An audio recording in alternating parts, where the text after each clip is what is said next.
you do in life chooses you. You can choose not to do it. You can choose to try to do something safer. Your vocation chooses you.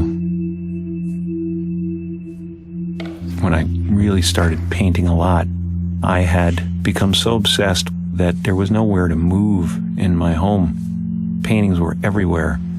They were becoming a part of the furniture. I was eating on them. I found myself looking around at one point in a really bleak winter in New York, and it was just so depressing, and I think I needed color. It's getting kind of pedestrian to me now, the teal. You know what I'd like to do is just start threading in some purple, into these things. I'll find the ultimate color and I'll be able to reproduce it. You can tell what I love by the color of the paintings. You can tell my inner life by the darkness in some of them, and you can tell what I want from the brightness in some of them. It's 5 a.m. So I'm making a little more progress now. It's really kind of cool what happens with these things, because you really don't know what a sculpture or a painting totally means. You think you do. Most of the time I start out with a plan, and then, like a year later, I'll realize that the painting was telling me what I needed to know about myself a year before. I think what makes someone an artist is they make models of their inner life. They make something physically come into being that is inspired by their emotions or their needs or what they feel the audience needs.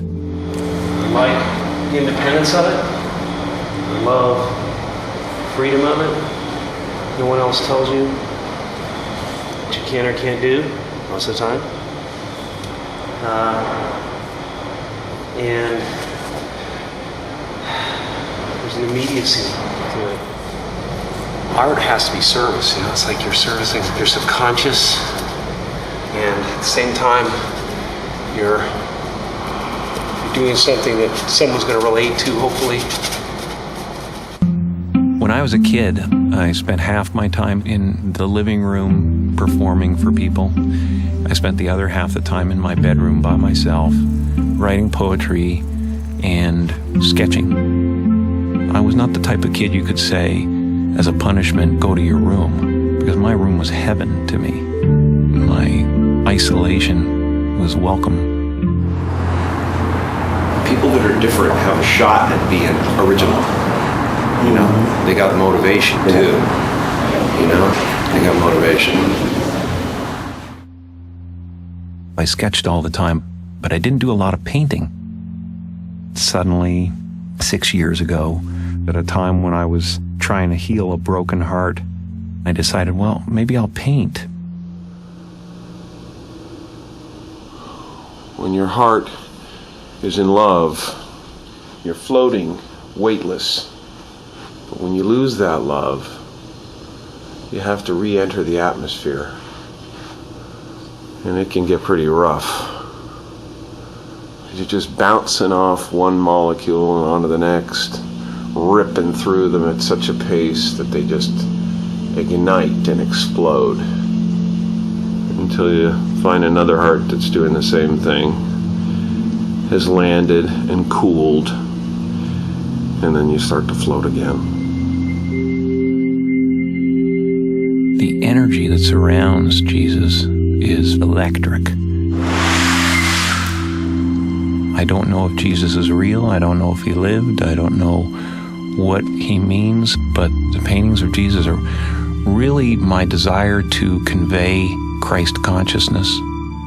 I wanted you to have the feeling when you looked in his eyes that he was accepting of who you are. I wanted him to be able to stare at you and heal you from the painting. You can find every race in the face of Jesus. And I think that's how every race imagines Jesus. They imagine him as their own. That's pretty. So funny, I get so stuck when I'm trying to choose colors, but when I just grab them, it's cool. I don't know what painting teaches me. I know that it just frees me. Free from the future, free from the past, free from regret, free from worry.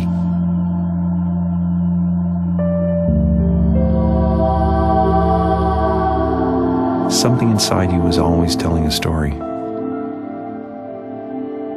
I believe every single thing that you see and hear is talking to you.